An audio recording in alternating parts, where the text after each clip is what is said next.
Hello, good afternoon. Thank you very much for joining Revenue Hacks. Today we'll be discussing leisure and domestic travel. Make sure you follow WHTT on any of social media platforms. This way you'll get live notifications when the sessions or masterclasses go live, so you don't have to register. It makes your life easier and it's less likely that you will miss any of the valuable sessions. So today has been a long anticipated episode. We will be discussing leisure and domestic travel, and we are joined by the wonderful Fiona Rees, owner of Travel Tonic PR. Make sure you ask questions. We want to make sure this session is relevant to you. Before we start, let's introduce our panel. We also, for those who are tuning on a regular basis, we want to start adding a little bit more personal information so you get to know us a little bit more. So any hobbies, interests, or superpowers we'll be sharing with you. So let's go around the screen. Susanne, over to you, please. Hi, I'm Susanne Williams. I'm the Revenue and Systems Director at Journey. We are a performance marketing and tech agency in Cheltenham. My superpower is I don't eat carbs. No sugar, no carbs. Thank you. Berengere. Yeah, hi, I'm Vi. I'm the founder of Mousy. It's a consulting company. We're helping hotels optimize their revenue through revenue management, sales, digital, and so on. Superpower, it seems that lately it's been DIY, actually. I'm pretty good at that now, so I can help that way too. Useful skills. Benedicte? Yeah, so I'm Benedicte, founder of a consultancy for hospitality and tech companies. I focus on sales, and my superpower is mentor. So mentoring and mentor. So it's these people around me who are supporting me at the moment a lot. Thank you. Khristina. Hi, I'm Khristina, Revenue Manager for JMK Group, UK and Irish hotelier company. My superpower is I'm the gin queen. Everyone knows this now. And I'm Olga, Revenue Management Specialist, bringing experience working in boutique hotels as well as large international chains. Hobbies and interests, I'm a big fan of endurance sports. That's my way of dealing with stress. And so far I have completed London and Paris marathons, duathlons, dozens of triathlons, and even Ironman last year in Italy. And the next, I would like, Fiona, if you could introduce yourself, tell us about your hobbies, your interests, and of course, Travel Tonic PR as well. Hi, yes, I'm Fiona from Travel Tonic. Travel Tonic, we're a PR company predominantly. We work for lots of different companies, but all in travel and leisure. So a mixture of hotels based in the UK and overseas. For example, Ice Hotel in Swedish Lapland, small boutique hotel in France and Spain, and also tour operators outbound from the UK, and also destinations. So regions in the UK, I work for 2 different regions in the UK and do projects for various areas in Europe. But over the years, I've worked internationally for many tourist boards, Australia, New Zealand, Namibia. So I've been doing it quite a long time and always very much focused on the leisure market. My background before I was in PR was actually working directly in and for hotels. So I was on the in-house side of things. So that's a bit about me and my work. And when I'm not working, I'm doing probably a lot of yoga and gardening, sometimes at the same time. That's fantastic. Well, we are very happy to have you on board. It seems like you're the perfect person to join this session. And it was long anticipated session. We are all very excited. There is a lot to discuss in the next 40 minutes. We'll try to, I would like to share the agenda because there is so much in this topic. Let's bring quickly agenda to share with our audience and what are the key points we would like to discuss today, if we get that. Benedicte, if you can share the screen. So discussion points for today, it will be first, we'd like to focus on or to discuss the lead times and reopening for hospitality in Europe. there has been a difference between the countries. Next, we would like to discuss unique products, experiences, packages, and what right now customers will be looking for when we talk about leisure industry. What is the right content and messaging to bring this to the market? The use of media, press, and of course, online coverage as well.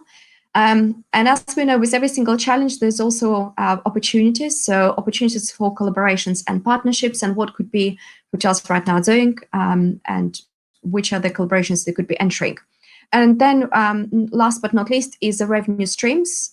What are the currently already revenue opportunities in the current conditions? So this is a quick agenda. For today, we'll start with the leading time.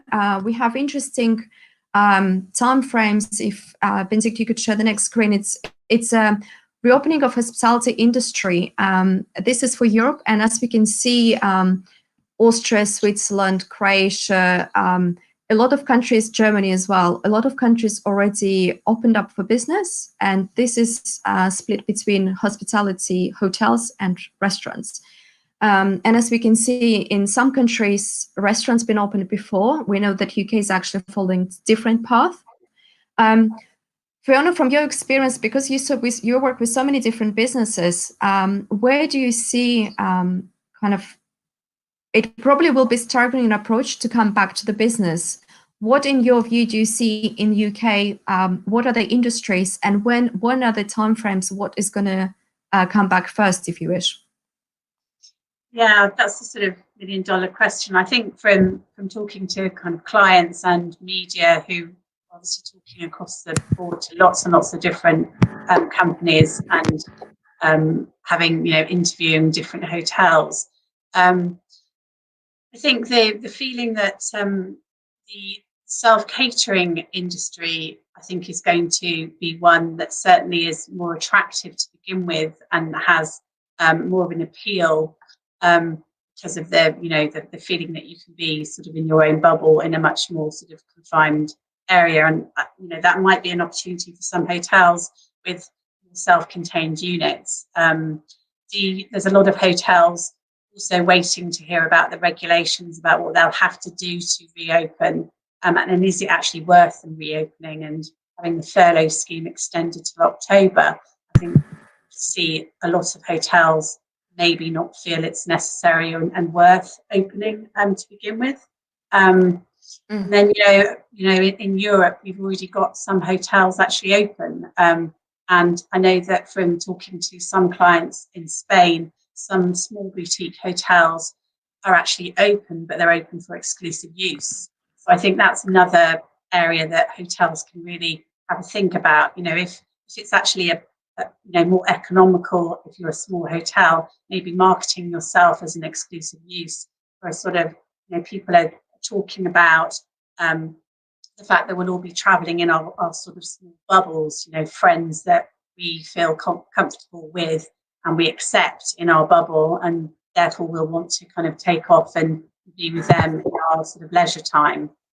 So there's lots and lots of different things going on there. Even outside hotels, again, sort of glamping and camping, again, people thinking that that's going to be quite popular because it can be quite remote. But again, people want their own private facilities. So it's just, I think from a hotelier's point of view, you have to sort of think through how you can really stand out and sort of offer people reassurance during these times. And what do you think kind of product and experiences hotels could be right now advertising or focusing on in terms of the leisure domestic market? It's expected to come back first before, of course, international travel. What do you think right now? You mentioned glamping. What hotels could be maybe focusing right now and to bring in that interest?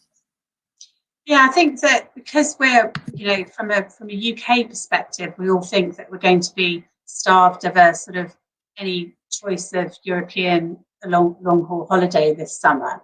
And I think that the UK, hotels, to actually sort of deliver something which actually gives people the feeling that they're actually going on a bit more of an adventure and a journey within their own country, maybe sort of looking to see what's around them and actually seeing how they can promote themselves as a hotel, but alongside experiences and activity in their area. I mean, it obviously depends on where they're located.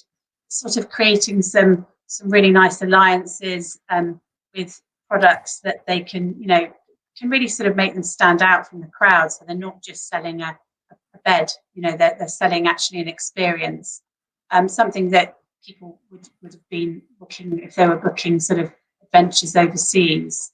I think it's really, and that also is going to then dovetail and become something which they can actually say to the media that they're doing something different, and that gives them an opportunity to obviously get coverage and be picked up. Because the travel media, they all want to keep themselves in a job, so they're crying out for stories. They just want to be able to write about things. I think they've got past the stage of writing about, what's, how we can all virtually travel and what we can do from our armchair. I think, quite a lot of them felt that they went out sort of a bit too big and bold the first few weeks, and then they sort of ran out of things to say. So it's not, I think it's sort of moving forward, it's not pitching your head chef or your sommelier about, their tips on lockdown and what they can be offering you from a lockdown point of view. It's actually what those key people can actually be offering your clients when you welcome them back as an experience, obviously in a different environment. Fiona, I think packages. Go on, Susanne, please go on. I was just going to ask Fiona, because you've got clients all over, do you have any good examples of a really unique experience that one of your clients has put out and it's been a big successful campaign for them? Yeah, so just down the road from where I'm based, actually, is that there's a lovely boutique hotel called the Tudor Farmhouse, and they're based on the right in the middle of the Forest of Dean, which is a beautiful big ancient forest here on the border of England and Wales, for the sort of people dialing in from all over the world. And what they have done over the last couple of years very successfully is really align themselves with just a number of actual key experiences. The one which has created, I think, the most interest was we teamed up with a really, really knowledgeable local wildlife guide. He actually guides all over the world, but he moved to the area and has a young family, hoping to spend more time actually not sort of travelling overseas. And he guides in the Forest of Dean, and so we developed actually wildlife safaris within the Forest of Dean, and they sort of start and finish at the hotel, so they can actually attract local people to actually come and have meals and then do the safari or the other way around, as well as overnight weekenders. So there's actually quite a broad appeal, and not only has it actually got people booking. I was being served by a lady there, just before lockdown, and she was sort of saying, "We keep getting all these people on safaris. It's like being in Africa." But we also have had a lot of coverage, because it was just something a bit different. So there's lots and lots of, and also I think if you don't have people that you can link up with like that, you can also, the other thing that I've done with a lot of clients is actually look at the area and look to see, what content can we create and put on the hotel's website, which then makes a story. Because actually that's just creating content. So things like, if you're in an area full of beautiful orchards, or a foodie area, create a food trail and actually put the map and have the information and interviews with local sort of food experts on your actual website, and then supply those to your guests. Maybe package it with a lovely kind of foodie hamper. It's that sort of thing that actually you can create quite quickly, but actually it's something new to say that you offer. So the next point brings us to the right content. Go ahead. No, it seems that it's kind of getting inspired by what Airbnb is doing and doing this kind of melt of sharing experience, getting to know more the community, the local area, and living the life in the hotel rather than just sleeping, basically, right? Yeah, and I think hotels, people have, people that go to the hotels do all those things, but I think in this environment, people actually want to be sort of handheld and actually given it on a plate, so to speak. And I think it's really also kind of creates the opportunity to really, market an authentic experience, because you're actually working, and it ties in with the sort of, the sustainability, the slow travel. Everybody is kind of working together as a community and promoting one another.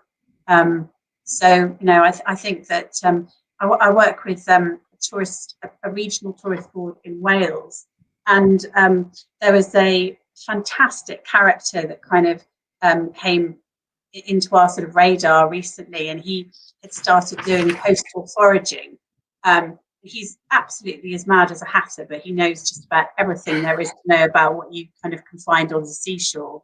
And then we actually suggested that he link up with a couple of local hotels, and it's worked really well, because whenever we get asked about those experiences from a media point of view, and this is me with a tourism board hat on, the media need a hotel package to actually promote, so people know where to stay.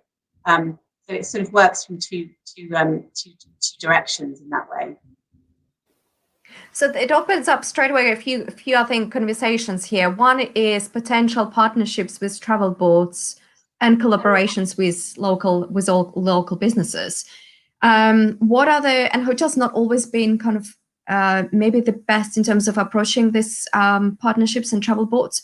Where hotels should be starting looking for the best opportunities, and who should be talking right now, apart from businesses in the area as well, to create those stories? Yeah, so in the talking from a sort of UK point of view, the regional tourist board sort of set up in the UK is a bit of a minefield, because there is no kind of regular sort of some areas have their county councils supporting tourism and running visit whatever tourist board, and actually they're generically promoting a region, and many tourist boards have adopted the sort of DMC, the destination marketing company approach, and therefore there'll be sometimes it'll be a private membership organisation, so the hotels will have to seek membership to be able to be promoted. But I think it's worth consideration, because they can actually, especially at this time, they can actually get quite a lot of value for money, because they'll be able to know exactly the destination's message and their campaign and strategy for reopening. Because they're in that destination, that's going to hugely affect their business. I mean, you've got so many different messages coming at the moment. There's Cumbria, there's Cornwall saying, quite close to, even thinking about reopening at the moment. And then there's other destinations that are going to have very different strategies, and it's all being worked out at the moment. And that really affects, how the media pick up. I mean, I was on a media webinar yesterday, and because of the messages coming out of Cornwall and Cumbria, the travel editor of the Telegraph said, well, we're really looking to cover the more under-discovered and under sort of rated cut areas, because they're obviously open to tourists. So I think it's key for you as a hotel to know and to have a relationship with however your tourist board is set up. I think that's really important. Is there an opportunity to partner as well with other organizations, maybe transportation or local museum, or they may not be open yet, but for the future, and to plan and to build up this value of the hotel, which is no longer just a building, or like Berengere was saying, bedrooms. It's actually a much bigger picture, and maybe an opportunity for first time to to prepare and to present this overall value. Do you think transportation companies could be another? Yeah. I mean, I think that with, certainly with the rail networks, they have, they're communicating through sort of, web, newsletters. They have partnerships with hotels. So I think definitely, and also, they're operating, so they've never stopped. They might have decreased their services, but from their point of view, they really want to know which hotels are open as well, because they want to spread that message, because they want to, to make sure that their services are used. I mean, it all has to be very gradual. We know that. But the other thing, I think, obviously, city centre hotels, there are more challenges for them from a sort of, social distancing point of view. But there's going to be, I bet, a lot of innovations coming out of attractions, museums. They're going to think about how they do this, because they want to get their doors open. And actually, having a great partnership with a local hotel could just become something which makes it, more appealing to people coming from, out of town to travel and actually have a break and combine the hotel with, with the experience. So essentially, we're going back to the time of packages, which is quite interesting, because so many hotels have stepped away from that, and zoo packages and all these different things. And Fiona, do you believe that a lot of the people that outside of the city centre will do a lot better in regards to family destinations, family vacations, rather than city centre? Because if you look at London, for instance, a lot of people can make it to London in a day and make a day trip off it. Do you think that's something that's going to happen, that the likes of, Cornwall, the Cotswolds, all these other areas will see a bigger influx of people in the future? I think that I think when it starts, I think the more sort of rural, remote areas going to be the ones that people want to, first think about traveling to. But it's not everybody's cup of tea, is it? I mean, it's, there is a finite sort of sector of people that want to sit on their own in the field or go for a hike. There'll be the family market, obviously the coastal areas are going to be a huge, appeal to them as usual.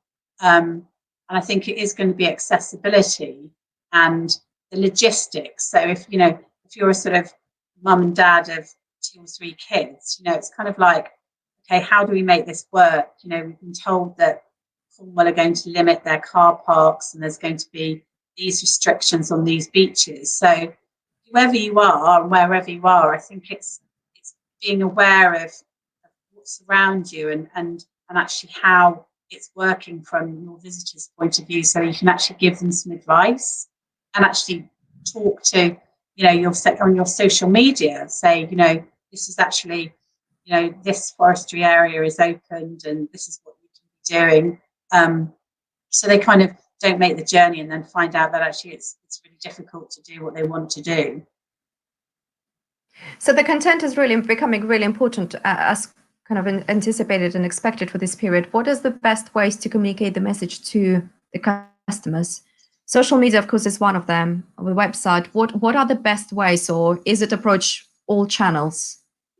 I think you just have to. Yeah, I think you just have to approach all channels and actually, maybe sort of, if you're a hotel, think about, right, okay, let's not completely blitz everybody with all messages at all times, but maybe just set up a bit of a sort of timetable yourself of, every Monday you talk about a different local attraction. Every, Tuesday and Wednesday you have a more sort of an activity, that sort of approach, so that people can see that you're regularly communicating what's around you, and all that information you'll be able to pick up from your tourist board, because they'll be doing the same thing. It's just making sure that people are reading it from you, and then tempting them to book through you as well. That would be a good approach, because it's really difficult at the moment, isn't it? We all are being sent so much information. You just think, where did I see that? So the more that you can become scheduled and organized about your content, the better, I think. I think as well, and correct me if I'm wrong, but I think, and Susanne will jump in as well, I'm sure, in this one, is the pre-stay email as well, that we we really push the pre-stay email and get as much information in there. And it's snippets of information. It's a small little map that you pull from Google that kind of pops up with all the local attractions in your area. You know, upsell if you're going to do something like a dinner package for a family, or, you know, park tickets, or, you know, train tickets, whatever it is, that you get that information in there. But at the same time, you don't have a cloud, because you must remember 90% of everyone that are going to be looking at these emails are looking at them on their phone. So it needs to be very concise imagery and very clean. And you should also put information in there in regards to your, you know, if you have a special check-in procedure now, because a lot of people are going to start doing virtual and pre-check-ins before you arrive. And it's a great way of marketing a lot more, because I think sometimes we all become so driven on social media channels because everyone is scrolling, that sometimes we forget this particular message as well at the same time that goes out to everyone a few days before they come. Yeah, I think what's really important as well is that we've talked a lot about, you know, reviewing your strategy, reviewing your budget, when actually if you have an accommodation plan, your brand, your PR, and then everything that flows from that all fits together. And picking up the point about packages, there is a difference in my mind, and I'm keen to hear what you guys have to say about this. But packages for the media, I think hotels can feel overwhelmed that they have to have this really complex, really complicated to deliver hook for the media, when actually you want the interest, you want the exposure, you want people to come and look at you, and then what's booked from that could be a bed and breakfast rate, or a dinner bed and breakfast rate, or a much simpler package. So the package experience, which is vital to get the attention, is out there, it's big and it's shiny, but then actually what's booked further down the line is far simpler, so that hotels don't feel that, well, I can't do that because it's too restrictive operationally, you know, you can't produce hampers, etc., etc. I think making sure that what you put out for the media is a fabulous hook, and it's about drawing attention and raising your brand awareness. Yeah, definitely. Yeah, I've seen it work, yeah. Just also, you know, packages, when you say packages, they don't actually have to be packages. It can be just actually information sharing. So the example I gave, you know, with the wildlife guide, sometimes there are set dates that the hotel has groups, but a lot of the time people are literally just seeing that they work with this guide, so they book the hotel and then they talk to the guide and organise when they're going to go out, you know, directly. They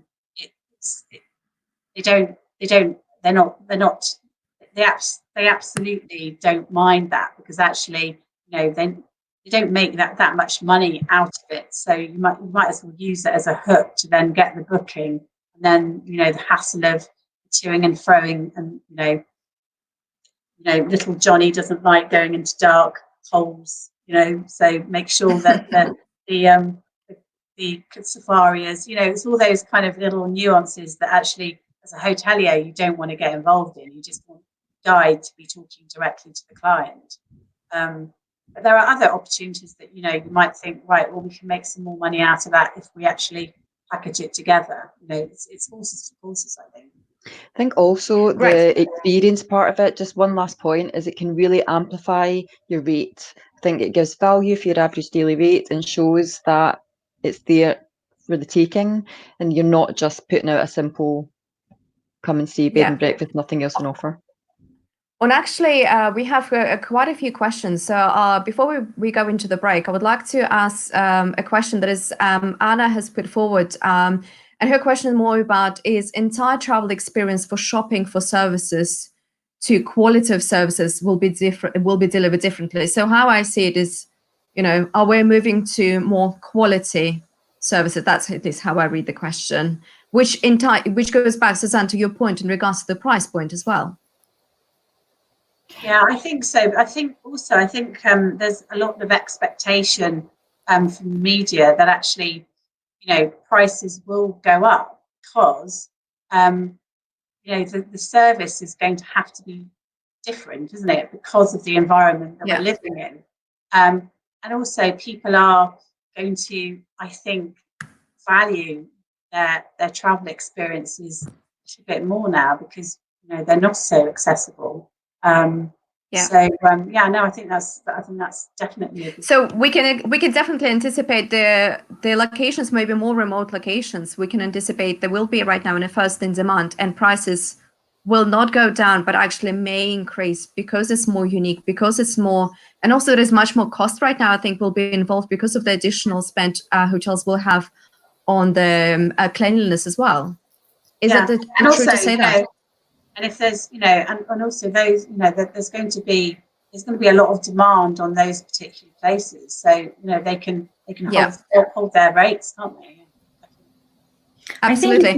Right. Well, just go ahead. Finish. Just to your point, people will change their habits maybe, but I guess it's not everybody either. And we have a great question on that. I think actually it's do you think that the new normal is something that we'll have to focus on for the rest of the year instead of a long-term approach? Humans have a very short memory, and disasters are often quickly forgotten. And I think you're right here, because we tend to think about the worst scenario, but we actually, I'm sure, are going to have some people that won't care that much, whether we like it or not. So it's about really trying to figure out what kind of clients do we want to have also, and making sure that we have the optimal mix there, and then being able to target them in the right way. There is the communication part, creating some packages for communication. I think, as you were saying, Susanne, hooking them up is perfect, but we still need to refocus on, okay, what do we want? We don't want all the hotels to do the same, basically. So we just need to pick our. I think they're going to be definitely those two sectors, the people that have been really affected by this and actually want to travel a bit more kind of, sensibly, in a sense that sort of, lighter touch on the environment. They become really more aware of it. There are a huge sector of people that just want to go away for a break, take the kids, whoever, that they just want a break because they've had a really tough time. They might have much less money, so they're going to be, really price conscious. And so there is going to be that sector, definitely. And they'll just look for the best deals, won't they? And actually what they think that will appeal to them. So I think there's definitely two sort of camps here, yeah. But there is no one size fits all. It's going to be a very different approach depending on the location, on the properties, what they can offer, and so on and so forth, and the type of clients they can attract. So I think we're going to break right now for a short break, and then come back with more to answer more questions. Hola from Barcelona. Hello from Berlin. Hi from Dublin. Hi from London. Hello from Budapest. HTC means fun, belonging, and a safe place. It is your voice, it's encouragement, support and community. Sharing knowledge. Development, support, learning and friendships. It's for me inspiration, great network and kick-ass women. HTT means for us legacy for future generations. So thank you very much for joining us again. We have a couple of two more questions we need to answer. So one of the questions is whether hotels right now should reevaluate and focus on their targeting sort of ideal guests rather than having a wider approach. What is a panel's view on this? Yeah, absolutely. I think it's key, and it's actually an opportunity as well to review their segmentation at this stage. I think we don't have many opportunities. Usually the hotel is just too busy and we have too much to do. And now it's perfect timing. It's really refocus which client, what is going to be the value you're going to offer to them, and prepare technically to service them with the right prices and with the right packages. So a great work to do now. I think this will also fully agree as well. For people, it will open doors for people. It will open whole new markets to people, and a lot of different demographics of people that would never have traveled to them particular hotels before. We have spoke about kind of lightly touched on additional revenue streams in the past, but hotels will now find a new way of getting that business, and not be so dependent on always being the bedroom factory, in particular with city center hotels. It's an interesting thing because when you're looking at it, there's a lot of hotels who have found additional streams and are still open, at the moment. Will they be able to keep that business in the future? Only time will tell, and that's going to be the interesting part and the exciting part about revenue management. Can I just ask you what you guys think of the customer expectation? What will the guest expectation be? Will they go off to the remote hotel and be less concerned that there's no full service restaurant, everything's not on point the way it always has been in the past? Will they be happy with a reduced level of service and be prepared to pay the same price? I think the hygiene is going to be a given. Everybody is going to expect it. And I think the hotels will have a really big task to communicate what they're actually doing. And not just some standards, is actually how do they keep track of what the housekeeping, for example, team is doing. So this is going to be really, really crucial. But I think as long as the hotels, I mean, personally, but as long as the hotels have prepared for alternative ways of getting, for example, a breakfast or getting a dinner delivered or so on, I would be pretty happy to travel again. But I think the hotels will have to think about the customer journey. It is from arrival to departure, how they're going to replace what the services used to be before, which is to go for a nice weekend away, having a time in the spa, having a nice dinner in the restaurant in the evening, how this is going to be taking place, but maybe differently. I think that customers will, I think the perception of a customer now will be kind of like the social norm to have a lesser number of staff or people in there, especially when it's social distancing. I think price is going to be, you know, you can look at it from two angles. We've been on about this over the last 4 weeks, that, you know, price is going to be a point with the customer, but it's about adding value to the customer, not constantly deep discounting. The one thing we need to all do, and it's not price fixing, so it's not against the rules, by the way, is that we need to kind of come to a conclusion that we can't create a price war. Look at your price, look at you against your comp set and go from there. Don't say, if I slash my rate by 30%, I'm going to pick up the guests, because you're not. All that's going to happen is you're just going to create that perception that you're the cheapest chips. And sometimes being cheapest chips can cause problems and detrimental problems to your customer service, because people then become a lot more focused on the no frills aspect of it rather than the service that you were giving. Can I just say something about the pricing aspect of that? Yeah. Just one thing. When you talk about, this is where I think we've spoke over the last few weeks about the relevance of revenue management. And this, to me, is exactly the point. When you've got different price points and different audiences, different room types, different offers and different experiences, you can attract those different market segments with the different price points in order to build your occupancy. I think Ali made a point about, will people have the money? No. No, not everyone will have the money, but if it's a Monday, Tuesday, Wednesday stay in a smaller room, yield to the business, yield your room types, yield every single day of the week. And that's where your revenue managers should be put to work, putting that strategy together over the next 6 months to make sure you're achieving everything possible.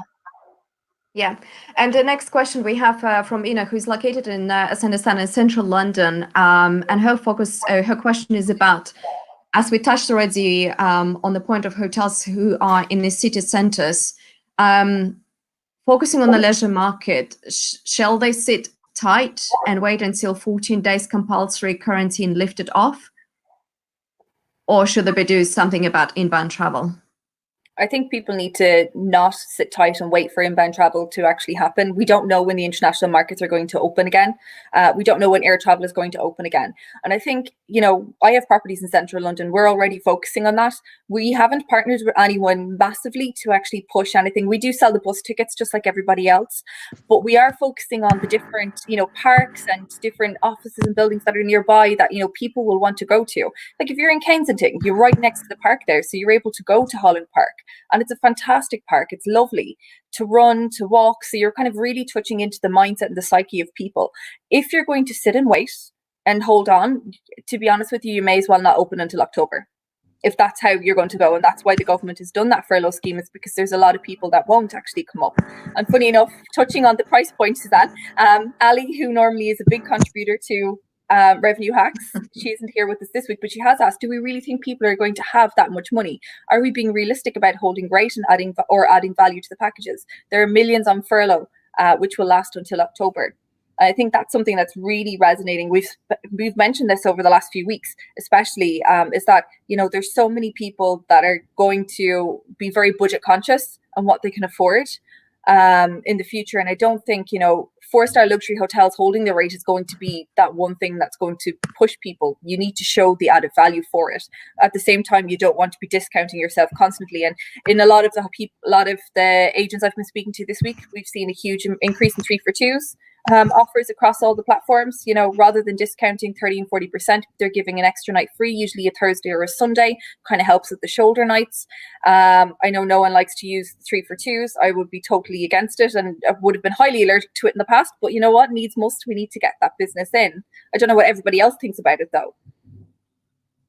Agree. Fiona, you work with travel and tour operators and wholesalers as well. Is it potential for some, for potential collaboration to attract some domestic market if we can guarantee price? What's the right word? Price not being undercut. Yeah, definitely. I have a tour operator client who is mainly overseas. And they're looking for new opportunities, and what they're going to do is look to partner with about sort of 5 or 6 hotels in the UK, so that they can actually, you know, promote UK hotel breaks to their, you know, clients who obviously can't travel at the moment, and with the quarantine situation, you know, unlikely to be able to for far longer. So I think that's a definite opportunity. Great. Fiona, and one of probably the last questions, as we have only a couple of minutes left. In a hospitality industry, sometimes it's the same one person or maybe just a handful of people working, doing as a revenue function, sales, PR, and marketing. What are the key maybe tasks or key elements you think revenue managers should be learning right now to support the business if they don't have right now finances maybe to go into the PR agency? What are the kind of, because digital marketing is becoming such a big driver right now, is that the area we should be focusing on, or there are other areas you think, you know, could benefit to the effectiveness of the business?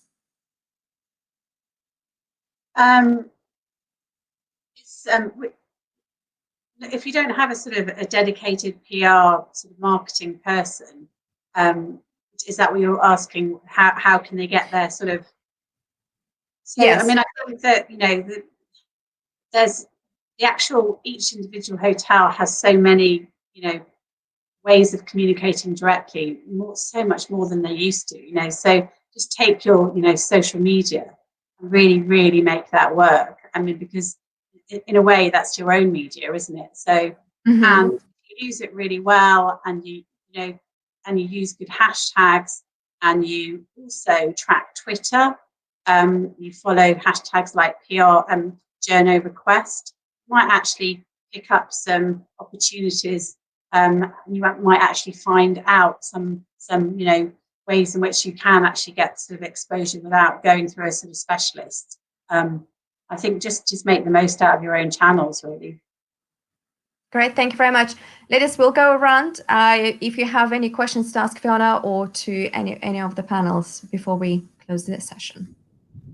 It seems that it's a great opportunity for small properties, actually, which is great, because for once it's the small ones can really be ahead of the game and really drive their business, rethink their business. So that's pretty positive, I guess, if we find something positive from it. And thank you very much for joining us today. Yes, go ahead. No, I was going to say in the last few weeks, we've been really showing and sharing what the revenue managers could be doing now. And I think we just added one more task, which is probably the most exciting one, which is to review their product and get ready for the future with lovely packages. So another one to add on the list. Yeah, definitely. Fiona, thank you very much. It's been a pleasure having you here. Tomorrow, join WHTT for Travel Behavior episode. It will be joined by SVP of Business Development of STR. So expect lots of interesting data and stats. Ladies, thank you very much for your time, and until next week. Thank you. Hola from Barcelona. Hello from Berlin. Hi from Dublin. Hi from London. Hello from Budapest. HT2 means And breathe. Woo!